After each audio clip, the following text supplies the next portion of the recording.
In this video, we will look at some common mistakes and some common ways that students need to grow in our writing in our class.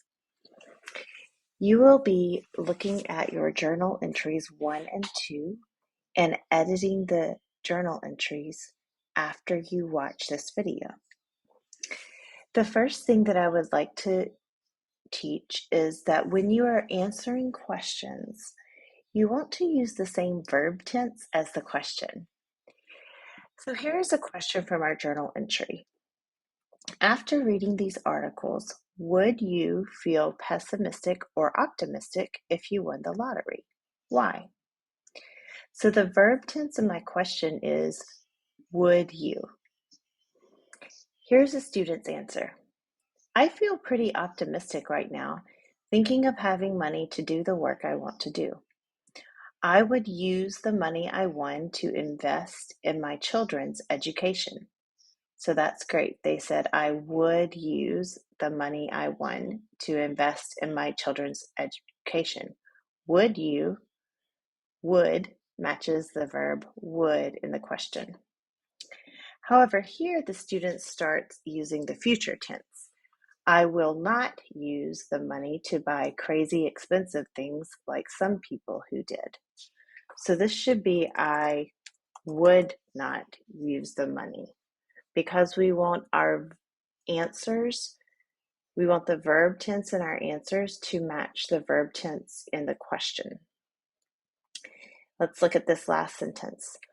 I believe I will live optimistically if I won the lottery.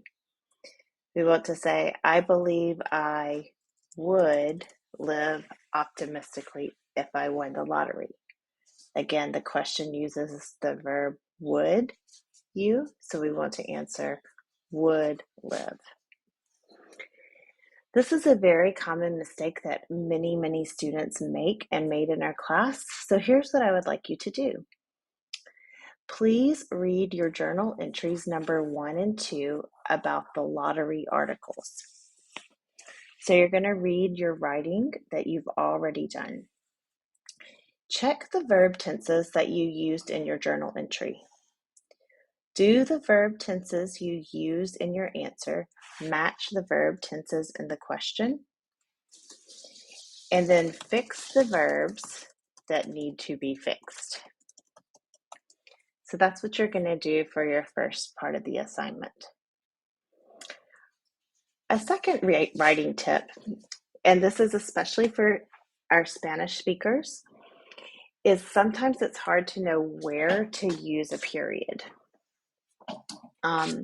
Many Spanish speakers especially will write very long descriptive sentences, but the sentences need to be a little bit slower. So here is a writing tip. Read your writing aloud slowly. Where do you naturally pause? Consider adding a period at the pause. So let's look at this example together, and I'm going to just read it slowly aloud, and I want you to listen for where I pause or where I change an idea. So I'm going to add that. Where do I naturally pause or change an idea?